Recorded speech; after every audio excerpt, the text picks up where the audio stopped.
jag vill veta varför jag inte går vidare. Därför att du sjunger som en telefonsignal. Va? Ja. Du har en väldigt gäll och pipig och nasal röst. Och du sjunger ganska falskt. Nej, ni kan inte mena allvar. Jo. Nej. Det som låter bra i en enas öra i det här sammanhanget låter dåligt i något annans öra. Tack för att du kom. Skulle ni kunna göra det här bättre själv då? Ja. Lilla Anna. Du är här och söker jobb som popstjärna. Och alla vi 4 jobbar på ett eller annat sätt med människor som är popstjärnor. Eller som blir popstjärnor. Och vår samlade bedömning är ärligt att vi inte tror att du har det som krävs. Nej, för vi tycker men... inte... Lyssna färdigt bara. För vi tycker inte att du sjunger tillräckligt bra. Nej, och det är ingenting vi hittar på. Det tycker vi. Ja, men då tycker jag att ni skulle kunna göra det här bättre själv. Men fast vi söker inte jobbet som popstjärna. Är du med? Nej, men ni kan inte heller sitta och säga att du sjunger falskt. Men du gör ju det. Nej, ja, men ni kan inte göra det, för kan ni göra det bättre själv då? Ska jag sitta och bedöma för er då? Ska vi ljuga för dig och Christer kan säga? göra det. Jag skulle kunna sänka den om ni skulle sagt det innan jag skulle börja. Ja, men sänk den. Sjung den en gång till och så sänker du tonarten. Mm. Allting är så tyst mot för. Ingen knackar på min dörr. Och det som lockar mig, det frestar inte mig som det borde.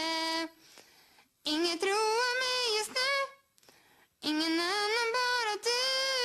Åh, ring, bara du slog en signal. Ring, tills när den är så total.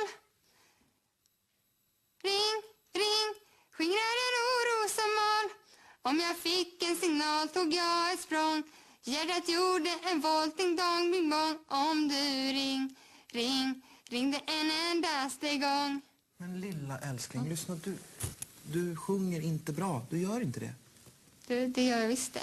Okej, får jag fråga, var du nöjd med tonarten den här gången? Eller vill du sjunga en ännu lägre Ni får tonart? prata med henne. Det är jag. Jag ska hålla Var du upp nöjd med dörren åt tonarten? Du hade rätt i en sak, Anna. Och det är att jag skulle göra ungefär lika dåligt som du. Så jag skulle inte kunna stå där och göra det du gör. Det är inte dåligt. Det är riktigt dåligt, tyvärr. Och en sak som är jävligt klart för er, jag kommer Kom igen nu, komma det är fler tillbaka. som väntar som vill sjunga som kan göra. Jag kommer komma tillbaka. Kan ni ge fan på? Så, hej då.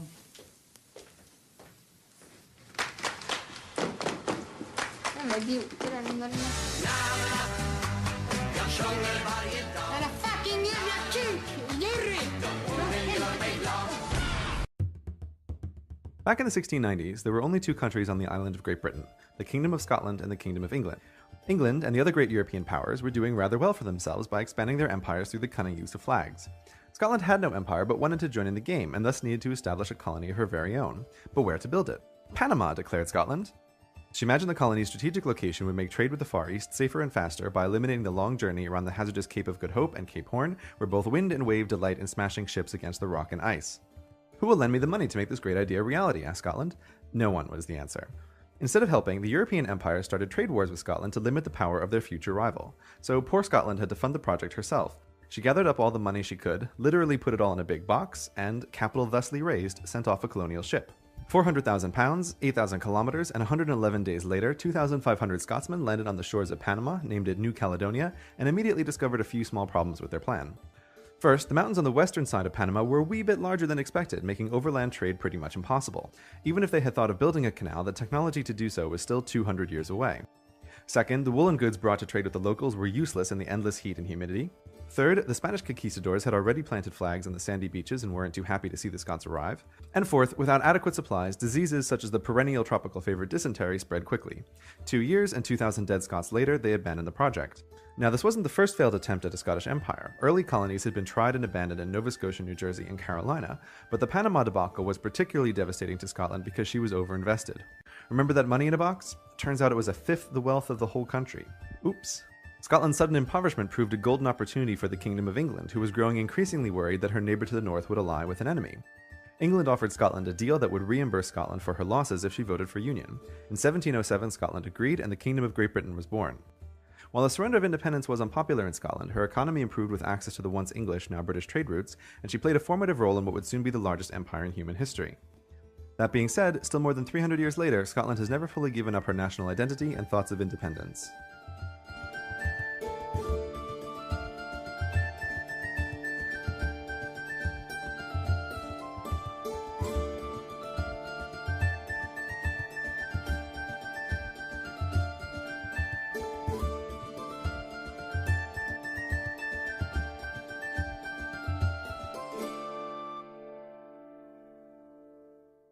Where is the European Union? Obviously here somewhere, but much like the European continent itself, which has an unclear boundary, the European Union also has some fuzzy edges to it. To start, the official members of the European Union are, in decreasing order of population, Germany, France, the United Kingdom, Italy, Spain, Poland, Romania, the Kingdom of the Netherlands, Greece, Belgium, Portugal, the Czech Republic, Hungary, Sweden, Austria, Bulgaria, Denmark, Slovakia, Finland, Ireland, Croatia, Lithuania, Latvia, Slovenia, Estonia, Cyprus, Luxembourg, and Malta.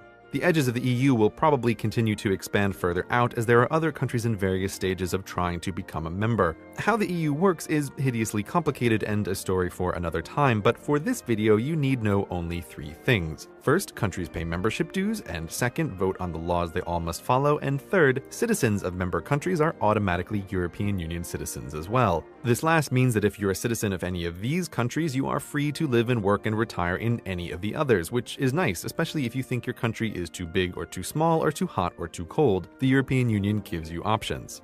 By the way, did you notice how all 3 of these statements have asterisks attached to this unhelpful footnote? Well, get used to it. Europe loves asterisks that add exceptions to complicated agreements. These 3, for example, point us towards the first bit of border fuzziness with Norway, Iceland, and Little Liechtenstein, none of which are in the European Union, but if you're an EU citizen, you can live in these countries, and Norwegians, Icelanders, or Liechtensteiners can live in yours. Why? In exchange for freedom of movement of people, they have to pay membership fees to the European Union, even though they aren't a part of it, and thus don't get a say in its laws that they still have to follow. This arrangement is the European Economic Area, and it sounds like a terrible deal were it not for that asterisk which grants EEA, but not EU members, a pass on some areas of law, notably farming and fishing, something a country like, say, Iceland might care quite a lot about running themselves. Between the European Union and the European Economic Area, the continent looks mostly covered, with the notable exception of Switzerland, who remains neutral and fiercely independent, except for her participation in the Schengen area. If you're from a country that keeps her borders extremely clean and/or well-patrolled, the Schengen area is a bit mind-blowing because it's an agreement between countries to take a meh approach to borders.